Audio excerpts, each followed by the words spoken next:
হরে কৃষ্ণা, রাধে রাধে। আমি আজকে আছি এখন এই যে প্রভুপাদের পুষ্প সমাধি মন্দিরের সামনে। এই যে এটি হলো প্রভুপাদের পুষ্প সমাধি মন্দির, আপনারা দর্শন করছেন। পরে আমি দর্শন করাবো। এখন আমি যাচ্ছি তারই ঠিক উল্টো দিকে আমাদের ইস্কনের যে মহারাজেরা ছিলেন সেখানে পুষ্প সমাধি মন্দিরে আমি নিয়ে যাচ্ছি আপনাদেরকে। চলুন দর্শন করবেন। এই যে শিল প্রভুপাদের পুষ্প সমাধির উল্টো দিকেই আছে এই যে মহাত্মাদের পুষ্প সমাধি মন্দির।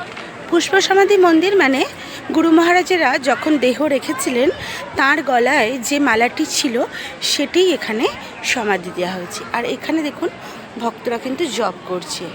আর এই যে দেখুন ভক্তের হাতে অচ্যুত সোনা এই যে কোলে শুয়ে পড়েছে, খুব ক্লান্ত হয়ে গেছে। আর এখানে দর্শন করাচ্ছি শ্রীল তমাল কৃষ্ণা গোস্বামী মহারাজের পুষ্প সমাধি মন্দির। এটা এই যে দেখুন ওনাকে দর্শন করাচ্ছি। মহারাজের চরণে আমার কোটি কোটি প্রণাম। পরপর আমি ভিডিও দিতে থাকছি, আপনারা কিন্তু অবশ্যই দর্শন করবেন।